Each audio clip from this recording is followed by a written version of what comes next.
জন্য যে সকল শহীদ পুলিশ সদস্য আত্মত্যাগ করেছিলেন, যে কোনো মূল্যে সেই স্বাধীনতা রক্ষা করা আমাদের পবিত্র দায়িত্ব। এই বাংলাদেশে আর কোনো ফ্যাসিবাদ স্বৈরাচার যেন পুলিশ সদস্যদেরকে দেশ এবং জনগণের স্বাধীনতার বিরুদ্ধে ব্যবহার করতে সক্ষম না হয়। স্বাধীনতার প্রথম প্রহরেই পুলিশের রক্তে রঞ্জিত এই মাটিতে দাঁড়িয়ে আসুন আজ আমরা আবারও নতুন শপথে অঙ্গীকারবদ্ধ হই। একদিকে বাংলাদেশের স্বাধীনতার পক্ষে চট্টগ্রামে মেজর জিয়ার উই রিভল্ট, অপরদিকে ঢাকায় রাজারবাগ পুলিশের মরণপণ প্রতিরোধ।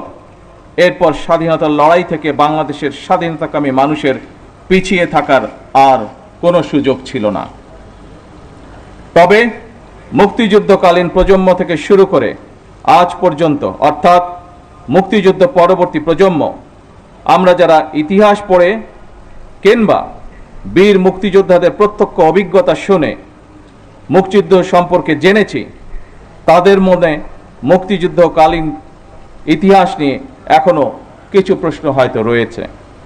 1971 সালের উত্তাল মার্চে জনগণ যখন স্বাধীনতাকামী মানুষের মনে টান টান উত্তেজনা, এমন পরিস্থিতিতে তৎকালীন পশ্চিম পাকিস্তান থেকে যখন ঢাকায় প্রতিদিন হাজার হাজার সৈন্য জড়ো করা হচ্ছিল, এমন পরিস্থিতিতে সকল পুলিশ সদস্যদেরকে রাজারবাগ পুলিশ লাইন্সে একসঙ্গে জড়ো করে রাখার পেছনে তৎকালীন রাজনৈতিক নেতৃত্বের কি যুক্তি বা কৌশল কাজ করেছিল, বাংলাদেশের স্বাধীনতা এবং মুক্তিযুদ্ধ সম্পর্কে যারা এখনো গবেষণা করছেন, এটি এখন তাদের জন্য একটি গবেষণার বিষয় হতে পারে বলে আমি মনে করি। উপস্থিত পুলিশ কর্মকর্তা এবং সদস্যবৃন্দ, আনন্দঘন আয়োজনে এতক্ষণ আপনাদের বর্ণিল প্যারেড সকলে উপভোগ করেছে। আমার কাছে এটি শুধু একটি আনুষ্ঠানিকতা মনে হয়নি, বরং এটি ছিল পুলিশ সদস্যদের শৃঙ্খলা, আত্মমর্যাদা, দায়িত্ববোধ এবং সুন্দর ভবিষ্যতের দিকে দৃপ্ত পায়ে এগিয়ে চলার অবিচল অঙ্গীকারের বহিঃপ্রকাশ।